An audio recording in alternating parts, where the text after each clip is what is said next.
اللہ کا ذکر کوئی معمولی چیز ہے؟ آپ کی دنیا کی تھکاوٹ کو ختم کرنے والا، دنیا کی پریشانیوں کو ختم کرنے والا۔ آپ کو پتہ ہے سیدہ فاطمہ الزہرا رضی اللہ عنہا جو لخت جگر ہیں محمد الرسول اللہ صلی اللہ علیہ وسلم کی، 4 بیٹیوں میں سے سب سے چھوٹی بیٹی، بڑا پیار ہے محمد الرسول اللہ صلی اللہ علیہ وسلم کو، آپ کو غصہ بھی بہت آتا ہے ان کی وجہ سے اگر انہیں کوئی تنگ کرے تو۔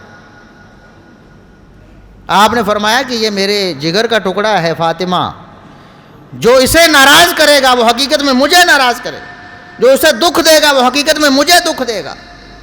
محمد الرسول اللہ صلی اللہ علیہ وسلم سے اپنی بیٹی کا دکھ نہیں دیکھا جاتا،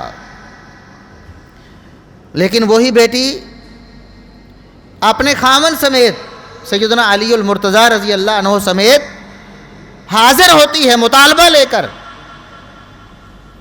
کہ میرے بابا بہت زیادہ کام کرنا پڑتا ہے، چکی پیسنا پڑتی ہے اور اتنے زیادہ گھر کے کام ہیں، میں تھک جاتی ہوں، بہت زیادہ تھکاوٹ کا شکار ہو جاتی ہوں۔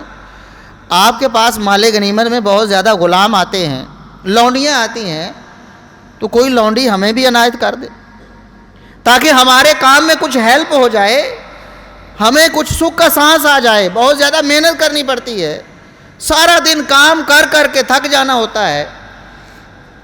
تو سیدنا علی المرتضیٰ رضی اللہ عنہ بھی تائید کرتے ہیں کہ اللہ کے رسول واقعی آپ کی بیٹی بہت زیادہ تھک جاتی، بہت کام کرنا پڑتا ہے، کوئی لونڈی دے دیں، کوئی غلام دے دیں۔ تو اللہ کے رسول صلی اللہ علیہ وسلم نے فرمایا الا ادلکما،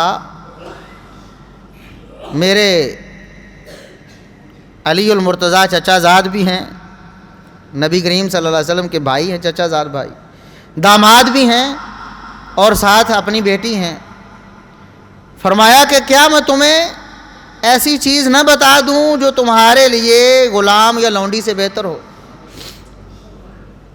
غلام یا لونڈی سے بہتر ہو؟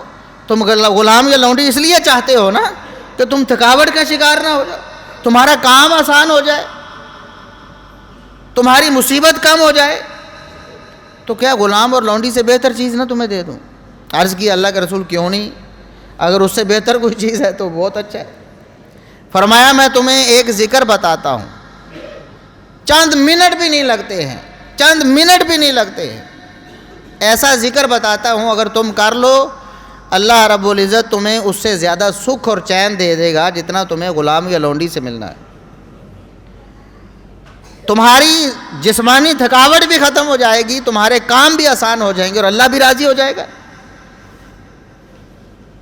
تو سبحان اللہ، الحمدللہ، اللہ اکبر 33 مرتبہ پڑھ لو، بعض روایات میں 34 مرتبہ اللہ اکبر پڑھ لو، باقی سبحان اللہ الحمدللہ 33 مرتبہ پڑھ لو۔